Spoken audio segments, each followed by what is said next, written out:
This is America in the Morning from Westwood One. Good morning, I'm John Trout. It's Monday, July 28th, 2025. Here's what's coming up on America in the Morning.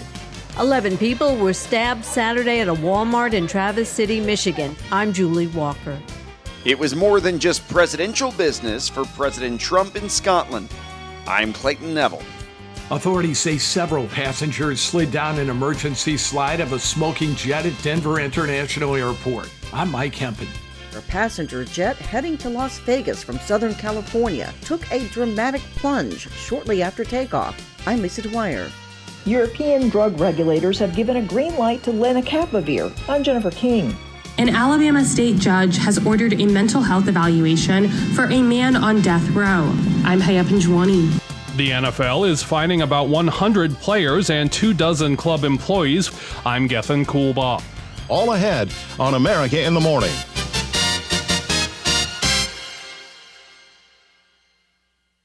"11 people were wounded over the weekend after a man went on a stabbing spree inside a Michigan Walmart. Correspondent Julie Walker reports the suspected stabber is now facing terrorism charges. 11 people were stabbed Saturday at a Walmart in Traverse City, Michigan. Shoppers, including one with a gun, subdued the suspect. Sheriff Michael Shea says 42-year-old Bradford James Gill was taken into custody. Requested charges will be as follows: 1 count of terrorism, 11 counts of assault with intent to murder. Mr. Gilley's history shows prior assaultive incidents as well as controlled substance violations. A motive has not yet been determined. Prosecutor Noel Mogenberg explains that terrorism charge. We believe in some ways done to affect the entire community, to put fear in the entire community and to change how maybe we operate on a daily basis. And so that is why we're looking at that terrorism charge. Officials say 10 patients remain in the hospital, 2 in serious condition. I'm Julie Walker. President Trump had some business doings during what the White House was calling a private trip to Scotland. Correspondent Clayton Neville reports.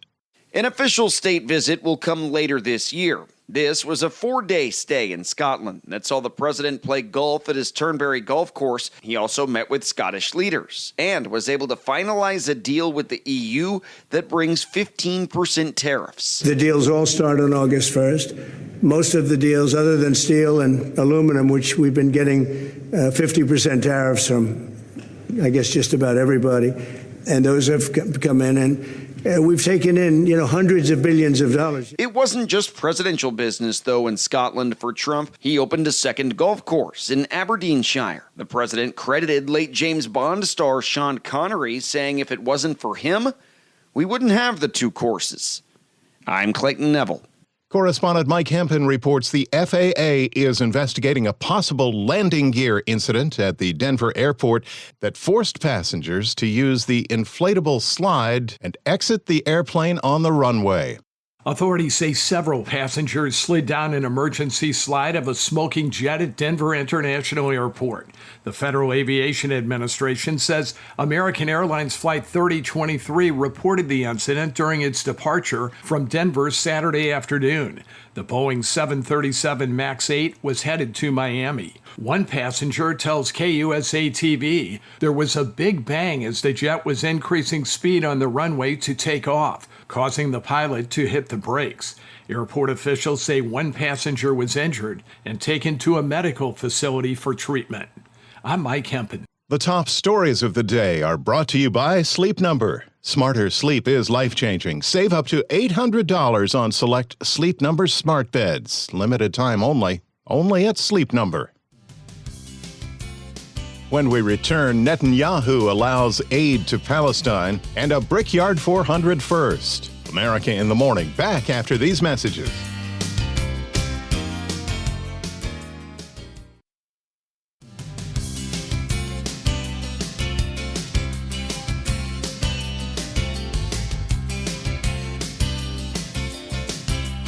This is America in the Morning. 90-plus degree daytime highs will be felt in numerous areas of the country today. Here's AccuWeather.com meteorologist LaTroy Thornton. It's the middle of summer, and temperatures will behave as such across a large area today. Expect the return of heat to the northeast this afternoon, when a 3-day stretch of highs from the upper 80s to near 100 in spots will kick off to mark the latest heat wave in a number of cities under lots of sun. By Tuesday and Wednesday, the building heat will threaten daily record highs for some along the I-95 corridor, and for many, the nighttime hours will offer little, if any, relief as it stays quite warm, with the humidity also remaining quite elevated. Another zone of noteworthy heat will be in the center of the nation and especially into the southeast, where high pressure parked overhead will promote continuing intense heat one day after Tampa reached 100 degrees for the first time in recorded history on Sunday. Through at least the first half of this week, high temperatures will remain close to records at times, with AccuWeather real-field temperatures soaring to dangerous levels in the 105 to 115 degree range each afternoon from northern Florida into the Carolinas and westward through much of Mississippi and eastern Arkansas. Real fields of at least 100 degrees will also stretch across most parts of Texas and Oklahoma east of the Panhandles, also extending northward to southern South Dakota. That leads into today's risk for thunderstorms, which includes the potential for a significant round of severe weather this afternoon and tonight from southern Montana to northwestern Illinois and southwestern Wisconsin. In these areas, storms may bring destructive winds and some tornadoes. Other less intense storms are expected today in parts of the Southwest, Great Lakes, and Mid-Atlantic, and from central Idaho into interior Northern California. In Tampa, today brings a sunny, hot, and humid Monday with a high of 97. For Indianapolis, expect heat and humidity as well, with a thunderstorm in the area, the high 92. That's the nation's weather. I'm AccuWeather.com meteorologist LaTroy Thornton. You can follow us wherever you get your podcasts. Just search America in the Morning in your favorite listening app. I'm John Trout. The Israeli military has begun limited pauses in fighting in 3 populated areas of Gaza for 10 hours a day to allow aid to reach the Palestinian people as concerns grow over surging hunger. United Nations humanitarian chief Tom Fletcher welcomed Israel's decision to support a 1-week scale-up of aid and said some movement restrictions appear to have been eased, but he said action needs to be sustained. Israeli Prime Minister Benjamin Netanyahu said, whichever path we choose, we will have to continue to allow the entry of minimal humanitarian supplies. An incident on board a Southwest flight caused 2 flight attendants to suffer injuries. Correspondent Lisa Dwyer has details. 2 Southwest Airlines flight attendants are being treated for injuries after a passenger jet heading to Las Vegas from Southern California took a dramatic plunge shortly after takeoff in response to an alert about a nearby plane. Southwest says that the crew responded to 2 air alerts that required the pilot to climb, then descend. Passengers posted on social media that the plane took a dramatic drop soon after takeoff. A spokesperson for the Hollywood Burbank Airport says the plane was not in the immediate vicinity of the airport at the time and says that neither the control tower or operations department, which tracks planes departing and arriving, have any record of the Southwest flight plunging in their airspace. The flight later landed in Las Vegas. Southwest says it is working with the FAA to further understand the circumstances of the event. I'm Lisa Dwyer. In sports, NASCAR driver Bubba Wallace won Sunday's Brickyard 400 and has a spot in the history books as the first black driver to win a race at the Indianapolis Motor Speedway. In order to claim victory, Wallace had to overcome a rain delay and 2 overtimes. After passing the checkered flag to secure his first win since 2022, Wallace's first words to his crew, "Unbelievable. Thank you so much." We turn the calendar page for a new month, Friday, with Monday Business. Here's CNBC's Jessica Ettinger. Wall Street opens this morning for the final 4 days of July trading. The S&P 500 index and the NASDAQ each open at record highs this morning, and they could build on that. President Trump announcing a trade deal yesterday afternoon between the U.S. and the EU. All imports from the European Union will be tariffed at 15%. That's half what the president had originally threatened. With stocks at record highs, CNBC's Scott Wapner asked Hightower's Stephanie Link about whether it's time for a cool down. Is this like a point of worry at this point? Because there's been a lot of speculative stuff that's gone up a bunch. There's no question. I worry about it a lot. My eyes are on it every day. But I come back to 32% of the companies in the S&P 500 have reported so far, and 8% earnings growth. That's better than expected. The economy is still growing, so I'm not whistling past the graveyard on the meme stuff. The meme stock frenzy of volatile trading could continue this week. GoPro shares up 60% last week. Kohl's and Krispy Kreme each gained 30% last week. The pro investors say when meme stock trading happens, it means the market is exceptionally frothy. TikTok could go dark in the U.S. soon. This is according to Commerce Secretary Howard Lutnick, who spoke to CNBC. You can't have Chinese control and have something on 100 million American phones. That's just not okay. If that deal gets approved by the Chinese, then that deal will happen. If they don't approve it, then TikTok is going to go dark. The FCC said yes to the Paramount merger with the entertainment group Skydance.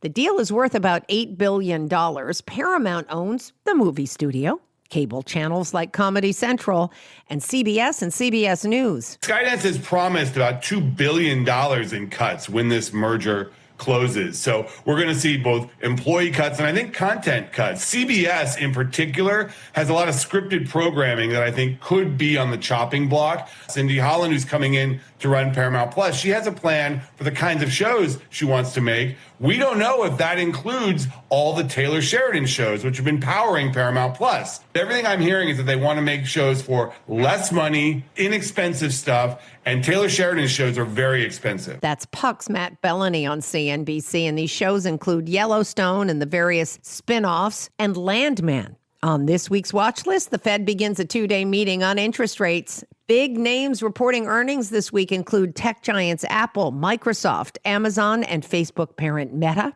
China trade talks will start up again in Sweden, and the July jobs report will be out this Friday morning. August 1st, CNBC's Jessica Ettinger. Correspondent Jennifer King reports a promising new drug to prevent HIV is moving towards authorization in Europe. European drug regulators have given a green light to lenacapavir, Gilead Sciences' twice-yearly injectable drug to prevent HIV. The European Medicines Agency said the drug is highly effective and of major public health interest. Last year's study suggested the drug is close to 100% effective in stopping transmission. In the U.S., it's been authorized by the FDA back in June. The executive director of the UN AIDS Agency has said the drug could change the trajectory of the HIV epidemic if it is made available to everyone who needs it. I'm Jennifer King. A judge in Alabama has issued a temporary stay of execution for an inmate on death row. Correspondent Hempen reports there are concerns over the inmate's worsening mental state. The judge has temporarily stayed the August 21st execution of David Lee Roberts to evaluate whether the man is too mentally ill to be put to death. The judge says it needs to be determined whether Lee Roberts has a rational understanding of what is to happen to him. Roberts' attorneys say he's been diagnosed with paranoid schizophrenia, hears voices, and is delusional.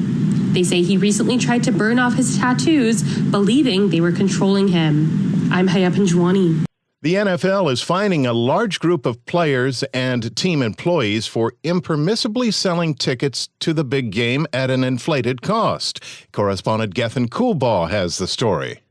The NFL is fining about 100 players and 24 club employees for violating league policy by selling Super Bowl tickets for above face value. A person with knowledge of the details tells the Associated Press.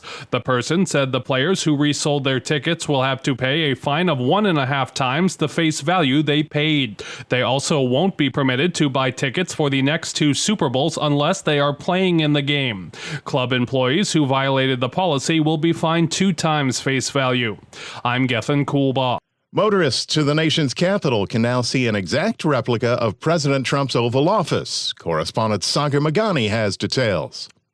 The display at a White House Historical Association educational center just a block from here at the Executive Mansion lets people see the Oval as it was in the first Trump term. It'll be redone over the next year. To be the Oval Office of President Trump 47. Association President Stuart McLaurin says the goal is to match the decor of every sitting president. And since President Trump is still adding gold touches and other flourishes. He takes great pride in telling guests and visitors what he has done to the Oval. As he did with Canada's leader in May. We handle it with great love. And 24-karat gold, that always helps too. Right? The president's kept some things the same from his first term, like a Reagan-era carpet and Bill Clinton's drapes. Sagar Magani at the White House. America in the Morning for Monday, July 28th, 2025, is produced by Alexander Hinton. I'm John Trout. This is Westwood One.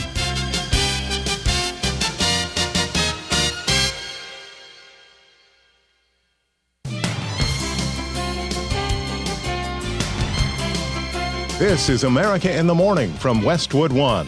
I'm John Trout. Coming up this half hour. The suspect in a Michigan mass stabbing heads to court, and authorities praise the people who stopped him. What they did was amazing. I'm Rich Johnson. The U.S. and the EU reach a trade deal. I'm Clayton Neville. Israel's military announces a pause in fighting to allow humanitarian aid into food-scarce areas of Gaza. I'm John Stolness. AI is being used to help people sound more relatable. I'm tech correspondent Chuck Palm.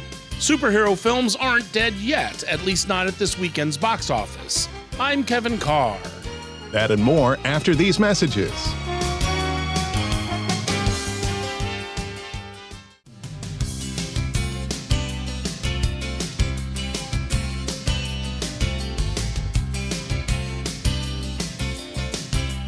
Remember to follow us wherever you get your podcasts. Just search America in the Morning in your favorite listening app. I'm John Trout. The man accused of randomly stabbing shoppers at a Michigan Walmart over the weekend is awaiting his first court appearance. Correspondent Rich Johnson has more on the attacks and how Good Samaritans stopped the suspect. Shoppers at a Walmart in Traverse City, Michigan on Saturday, surrounding and detaining a man accused of randomly stabbing nearly a dozen people. There was blood everywhere. There was people kind of sitting at the ends of aisles, just bleeding.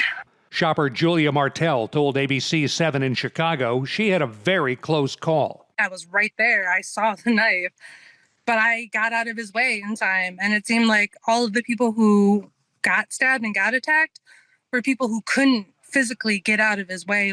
There were 11 victims ranging in age from 29 to 84. Munson Medical Center's chief medical officer said that as of yesterday, 2 were in serious condition, 8 in fair condition, and 1 was treated and released. The suspect, who has been identified as 42-year-old Bradford James Gilley of Afton, Michigan. Grand Traverse County Sheriff Michael Shea said when Gilley does appear in court, requested charges will be as follows: 1 count of terrorism, 11 counts of assault with intent to murder. Shea praised those who were able to stop the stabbings within about 1 minute after they began. Several people captured the takedown on video, but the sheriff hopes the people involved won't be subject to intense media scrutiny. Let's just give them some space. What they did was amazing. I'm Rich Johnson. A trade agreement is reached between the United States and the European Union. Correspondent Clayton Neville has details.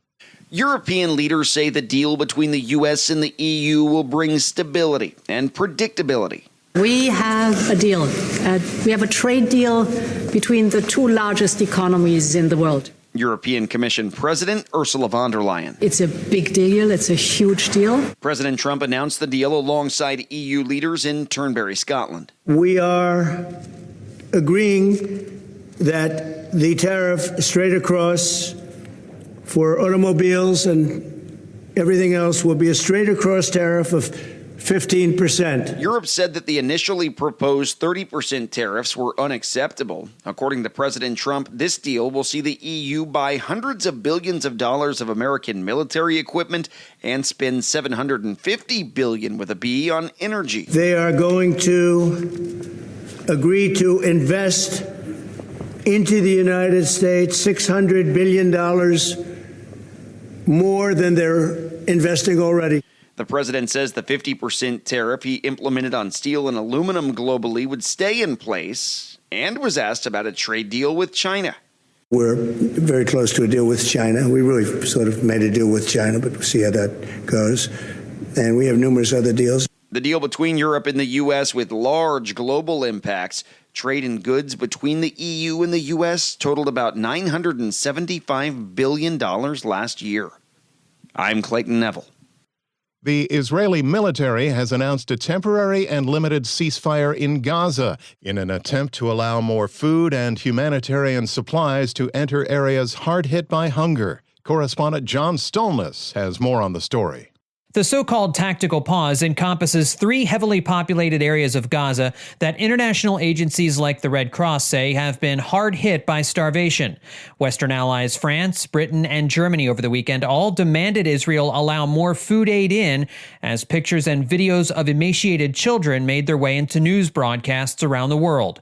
Israeli Prime Minister Benjamin Netanyahu says accusations Israel is trying to use food as a weapon against Palestinians is an ugly lie. Israel is presented as though we are applying a campaign of starvation in Gaza. What a bold-faced lie. There is no policy of starvation in Gaza, and there is no starvation in Gaza. Netanyahu says they have been working hard to get food in, only to see their efforts thwarted. Hamas robs, steals this humanitarian aid, and then accuses Israel of not supplying it. Israel says they will pause the fighting for 10 hours a day to allow for airdrops of food and medicine. Reporters and aid groups inside Gaza say the situation is getting worse.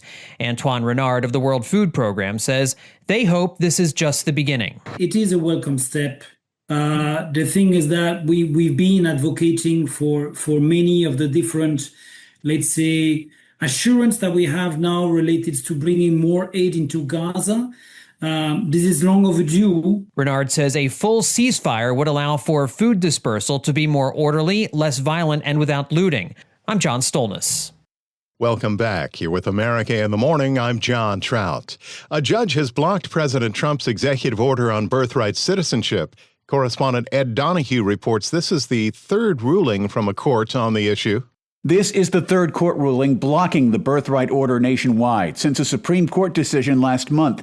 The High Court ruled lower courts generally can't issue nationwide injunctions, but didn't rule out other court orders that could have nationwide effects. The president wants to end birthright citizenship for children of parents who are in the country illegally. A federal judge in Boston ruled a nationwide injunction granted to more than a dozen states remains in effect under an exception to the Supreme Court ruling. States have argued the president's order is blatantly unconstitutional and threatens millions of dollars for health insurance services that are contingent on citizenship status. The issue is expected to move quickly back to the Supreme Court, which did not decide whether the underlying citizenship order is constitutional. Ed Donahue, Washington.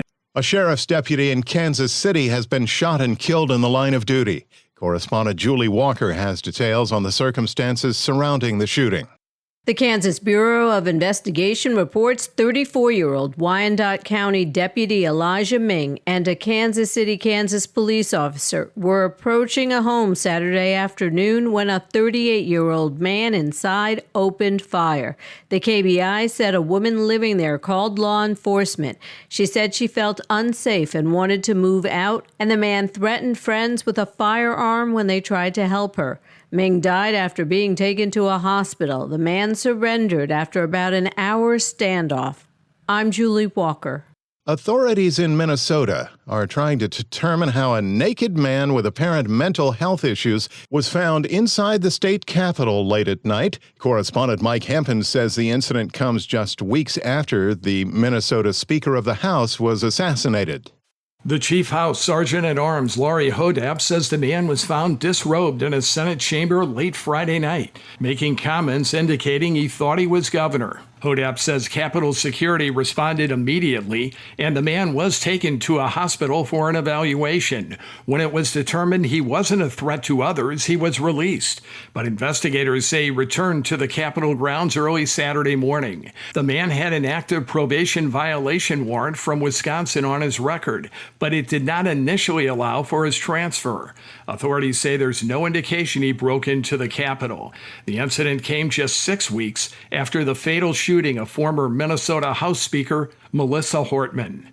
I'm Mike Hempen. The U.S. Department of Agriculture announces plans to relocate many of its D.C. area employees. Correspondent Jennifer King reports the workers' union claims the moves are just a way to mask additional job cuts. The Trump administration is shutting down some Washington, D.C. area offices of the U.S. Department of Agriculture with a plan to scatter half the positions, about 2,600 workers, to field hubs in Raleigh, Kansas City, Indianapolis, Fort Collins, and Salt Lake City. The union representing federal workers criticized the move as a ploy to cut jobs. Many workers with ties to the D.C., Maryland, Northern Virginia area will retire or are unlikely to relocate. Agriculture Secretary Brooke Rollins announced the plan Thursday, saying it will put more USDA workers closer to ranchers and farmers while saving money. The department will retain and re-examine the usage of some buildings, but vacate the sprawling Beltsville Agricultural Research Center near the University of Maryland, the George Washington Carver Center in Maryland, Braddock Place in Alexandria, Virginia, and the South Building in D.C. The department has already reduced its workforce by about 15% this year, with more than 15,000 employees taking one of the agency's financial incentive offers to leave. Jennifer King, Washington. A California utility company is setting up a program to help compensate victims of January's Eaton fire. Correspondent Ben Thomas says officials are blaming equipment belonging to the utility for starting the blaze. Southern California Edison's announced it's creating a program to compensate victims of January's Eaton fire near Los Angeles. The blaze killed 19 people and destroyed more than 9,400 homes and other structures in Altadena. Investigators have not yet determined a cause, but the program's creation seems to suggest the utility's prepared to acknowledge that its equipment sparked the wildfire. Several lawsuits have claimed the utility's at fault. LA County filed suit in March. It previously won more than $64 million in a settlement with Southern California Edison over the 2018 Woolsey fire. I'm Ben Thomas. AI is being used all over the world by millions of users every day. Some folks are beginning to relate to other people more by using chatbots for better communication. It's in today's Tech Report. We hear more on the topic from correspondent Chuck Palm.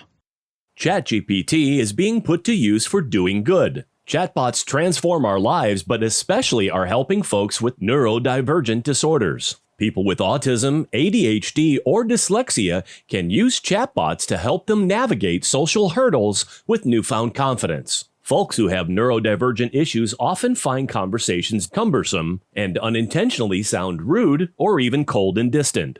Running emails or reports through ChatGPT help give the users a more empathetic voice. Michael Daniels, a program in Australia, built NeuroTranslator, an AI assistant, after his daughter received an autism diagnosis. It's even helped him avoid an argument with his wife before calling her dress unique. A Google report shows that AI usage is up over 48% globally, with over 400 million weekly users of OpenAI alone. A NASA neurodivergent expert, Larissa Suzuki, was quick to warn that too much dependence on AI could prove troublesome if it continues to be glitchy. For more, follow me on X @ChuckPalm. All right, Monday Sports now on America in the Morning. Here's Robert Workman. 9 weeks left in the baseball season after Sunday's games. Mets won their 7th straight last night, beating the Giants 5-3. Homers by Ronnie Mauricio and Juan Soto in the 7th put them in front to stay. Mauricio's went into McCovey Cove. I hit it well, so I was feeling really, really good because I saw a couple home runs of Barry Bond hitting to the ocean, so that's feeling really good. Cubs held off the White Sox 5-4. Brewers rallied past the Marlins 3-2. Blake Perkins came on as a pinch runner to score the tie run in the 8th inning, then singled in the walk-off winner in the 9th. Milwaukee and Chicago remain tied atop the NL Central, and they share the best record in the National League. Toronto has the best mark in the majors, but the Tigers battered the Blue Jays 10-4 in a clash of division leaders, Detroit scoring 7 times in the 8th to snap a 6-game skid. A's all over the Astros 7-1 to complete a 4-game sweep in Houston. Rangers won their 6th in a row, 8-1 over the Braves, who have now dropped their last 5. Atlanta, whose entire opening day rotation is now on the injured list, acquired starter Eric Fetty from the Cardinals. The trade deadline is Thursday. Alex Bregman's 2-run tater lifted the Red Sox over the Dodgers 4-3. We believe that we're a playoff team, and we believe when we play at a high level that we can play with anybody, and think this group has a lot of confidence in one another. Yankees salvage one game from the Phillies 4-3. Aaron Judge will only serve as DH when he returns from the IL with a flexor strain. Angels sank the Mariners. Mike Trout went deep to pass 1,000 RBI for his career. Padres pounded the Cardinals, 4 hits and 3 RBI for Manny Machado. Pirates shut out the Diamondbacks behind the 5-hit pitching of Paul Skeens and the Scones. Wins for the Rays, Orioles, Royals, and Nationals. Sunday was also Hall of Fame induction day in Cooperstown, New York, as they welcomed Ichiro Suzuki, the first Asian-born inductee, as well as pitchers CeCe Sabathia and Billy Wagner. Sluggers Dick Allen and Dave Parker were honored posthumously. That's Monday Sports. A Chuck E. Cheese employee in Florida has gone viral after being arrested while dressed in the arcade's rodent mascot. Correspondent Lisa Dwyer has details on the man behind the mask. Police in Tallahassee, Florida, arrested a man working as a Chuck E. Cheese mascot while he was wearing the iconic character costume, fuzzy mask and all. A woman called police to report that someone was using her child support Visa debit card, which she hadn't seen since a visit to Chuck E. Cheese in late June. Charges to the card were made at a smoke shop, grocery store, and a Whataburger. The woman tracked down the suspect by going to the grocery store and viewing surveillance footage. She recognized the man from Chuck E. Cheese. Photos from bystanders show an officer removing the man's mask with its gray fur, exaggerated ears, and perpetual smile, and placing it on a police vehicle. He's now charged with using the stolen credit card. I'm Lisa Dwyer. Both Marvel and DC Studios were heroes at the box office this weekend. Correspondent Kevin Carr has a look at the ticket stub count. Comic book movies dominated the box office in a weekend the likes of which we haven't seen in years. The four of us will face the danger. The Fantastic Four, First Steps, easily topped the charts with a fantastic $118 million. It's clobbering time! That's just in the cartoon. This is a huge win for Marvel, who has been seeing softer returns for its superhero properties. Superman. Miss Lane. Superman took second place with $25 million, a strong hold for the revived DC property. Hey! Quit messing around! I'm not messing around. I'm doing important stuff. At the global box office, The Last Son of Krypton cracked $500 million. These dinosaurs were too dangerous for the original park. Third place belonged to Jurassic World Rebirth with $13 million. Don't see that every day. The latest installment in this dino saga has become the third film of the year to break $300 million domestically. Formula One is a team sport. It always was. F1 the movie jumped up a position to fourth place with $6.3 million. You are the absolute best in the world. The strong overseas run, this expensive racing movie is pacing itself past $500 million worldwide. Hit it, Papa. And finally, dropping into fifth place was Smurfs with $5.4 million. What the Smurf? Depending on how you look at it, this is either a Smurf or is doing quite smurfing in theaters. I'm Kevin Carr. America in the Morning for Monday, July 28th, 2025 is produced by Alexander Hinton. I'm John Trout. This is Westwood One.